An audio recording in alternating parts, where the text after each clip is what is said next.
कराची में महंगा पानी बेचने वाले हाइड्रेंट और टैंकर ऑपरेटर के खिलाफ तहकीकात शुरू कर दी गई हैं। अरबों रुपए का पानी शहरियों ने खरीद लिया इस 10 दिन के अंदर। शहर आज 10वें दिन भी जो है वो पानी के बदतरीन बहरान का शिकार है।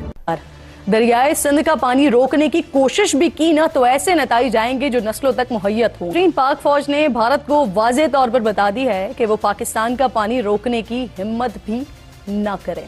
कि पाकिस्तान भारत में सीज फायर तो हो गया, लेकिन इंडस वाटर ट्रीटी वाला मसला अभी मतलब इंडिया ने कहा है जी हम हमारी सस्पेंशन ही है इसकी। पहले धमकी दी गई कि अगर पानी नहीं बहेगा तो खून बहेगा, वॉर होगा, इस तरह की बड़ी बड़ी बातें कहने के बाद अब पता चल रहा है कि पाकिस्तान इंडस वाटर ट्रीटी को लेकर भारत से बातचीत करना चाहता है। हमें जो पानी मिल रहा है उसको वो जो है वो हमें नहीं जाते, या इसमें ट्रीटी के तहत जो मैकेनिज्म है जो कि सेफ गार्ड वर्ल्ड बैंक ने हमें दिए हैं, अगर वो इंडिया अडॉप्ट नहीं करता तो हमें तो ये मटेरियल डैमेज का जो है ये खदशा है।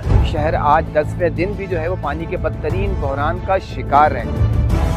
मसला यह है कि कोई बताने के लिए तैयार नहीं है कि वजह क्या है। धाबीजी से पंपिंग की फराहमी जारी है, पिपरी पंपिंग स्टेशन 100% चल रहा है, तो उसके बावजूद पानी क्यों नहीं आ रहा शहर के अंदर। अरबों रुपए का पानी शहरियों ने खरीद लिया इस 10 दिन के अंदर। कराची में महंगा पानी बेचने वाले हाइड्रेंट और टैंकर ऑपरेटर के खिलाफ तहकीकात शुरू कर दी गई हैं। Broadcast with more details. हमें पहले धमकी दी गई कि अगर पानी नहीं बहेगा तो खून बहेगा, वॉर होगा, इस तरह की बड़ी बड़ी बातें कहने के बाद अब पता चल रहा है कि पाकिस्तान इंडस वाटर ट्रीटी को लेकर भारत से बातचीत करना चाहता है। कोई पत्र लिखा गया है कि पानी छोड़ो। जी देखिए, उसकी छटपटाहट जो है वो साफ तौर पे दिख रही है, किस तरह से वो परेशान हो रहा है। 24 घंटे हम इंतज़ार करते रहे वाटर कॉरपोरेशन की यकीन दहानी का, वादों का। जो जो उन्होंने वादे किए थे वो तमाम के जो है वो कोई भी वादा वफा नहीं हो सका। हम ये रिपोर्ट कर दें, शहरियों को बता दें, लेकिन वो उन्होंने नहीं बताया। शहरी पानी की बूंद बूंद को तरस रहे हैं। अरबों रुपए का पानी शहरियों ने खरीद लिया इस 10 दिन के अंदर, लेकिन वो ये बताने से कासिर हैं। हम बाहर खड़े रहे, जाहिर ज़बरदस्ती नहीं कर सकते थे, हम बाहर वापस आ गए और आकर हमने अब आपको रिपोर्ट कर रहे हैं कि मुर्तज़ा वहाब चेयरमैन है वाटर कॉरपोरेशन की, पानी नहीं आ रहा। शहर में पानी की फराहमी बदतरीन सूरत हाल है। अब इत्तलात ये हैं, अब तस्दीक कोई करेगा। जफ़र पली जो है जिन्होंने रिहायशी इलाकों का पानी कट करके कहाँ दे रहे हैं कुछ नहीं पता, ये मैं पहले भी बता चुका हूँ। उस पर काम शुरू हो गया है। पाकिस्तान की किसी भी तरह की गुहार को रिजेक्ट करते हुए प्रधानमंत्री भारत ने साफ कहा है कि आतंकवाद के साथ किसी भी तरह का कोई समझौता नहीं होगा और खून भी बहाओगे और साथ में पानी भी चला होगा, ऐसा हो ही नहीं सकता। तो इसीलिए उनकी जो चिट्ठी है उसके जवाब में जो जल शक्ति मंत्रालय है, मंत्री CR पाटिल है, उन्होंने भी अपनी तरफ से जो उनकी जो प्रोसेस चल रही थी कि किस तरह से आगे इसको लॉन्ग टर्म और मिड टर्म लेवल पे किया जाए। शॉर्ट टर्म में तो अभी रोका जा रहा है, लेकिन उसको पानी को कैसे अपने फायदे के लिए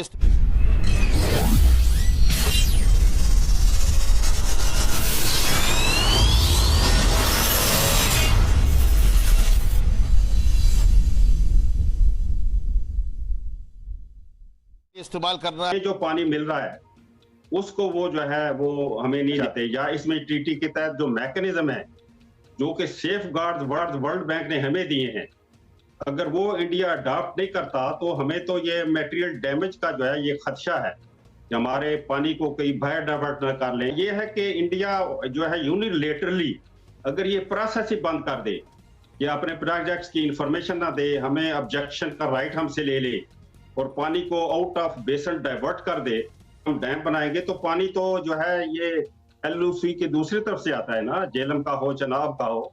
जाहिर है कि इंडस का जो है हमारे एरिया में ज्यादा जनरेट होता है, लेकिन डैम तो तब भी कारआमद होंगे कि ऊपर से पानी चलता रहे। अगर इंडिया ये पानी जेलम और चनाब का डाइवर्ट कर लेता है या रोक लेता है, लेकिन एट द सेम टाइम मैं ये कहता हूँ अगर ये पानी चलता आ रहा है तो डैम्स की तो जरूरत है, हमें फ्यूचर डैम्स भी बनाने चाहिए, हमें वाटर मैनेजमेंट भी जो है ये करनी चाहिए विद इन पाकिस्तान, ताकि हम पानी को सेव कर सकें। पानी को हथियार के तौर पर इस्तेमाल किया तो खामोश नहीं बैठेंगे हम।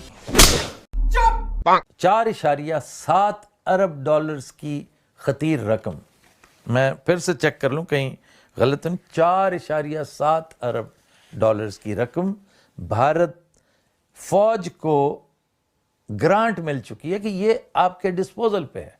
देखें कि beggars can't be choosers, please understand that. हमें अपनी कौम का पेट पालना है, खुदा की कसम खा के कह रहा हूं। और फिर नरेंद्र मोदी को अपीज करने का सिलसिला शुरू हो गया है।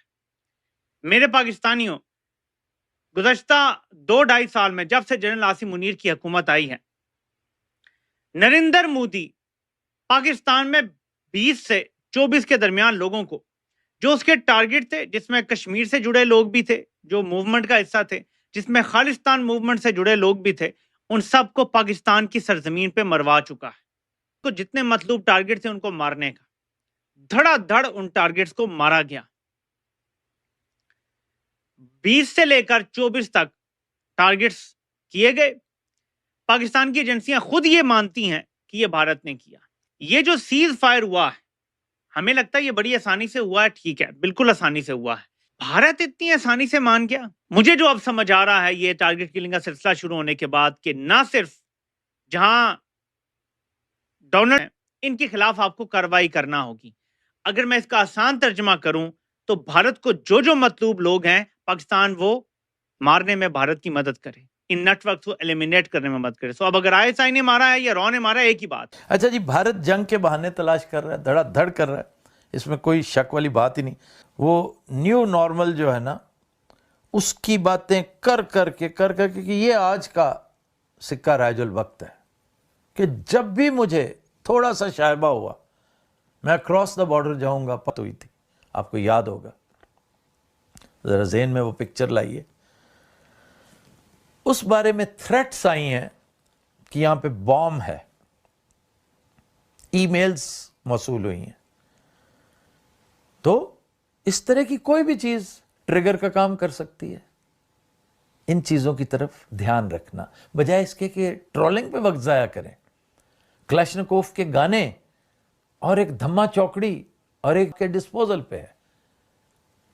ये तो एमओ से लेके अपने आर्मर्ड कारें ले लें, अपने गोले ले लें, बारूद ले लें, गाड़ियां लें फौरी तौर पे, क्योंकि हमें युद्ध पे जाना है, क्योंकि युद्ध उन पर सवार है जुनून की तरह। देखें, जब पाकिस्तान ने भारत के आगे लेटने का फैसला किया तो भारत की ज़ाहिर कुछ डिमांड्स होंगी। भारत की ये डिमांड रही है जी कि ठीक है, आप हमारी गुलामी आप मान गए हैं, आप अच्छे ताबेदार बन गए, लेकिन ये बंदे हमने टारगेट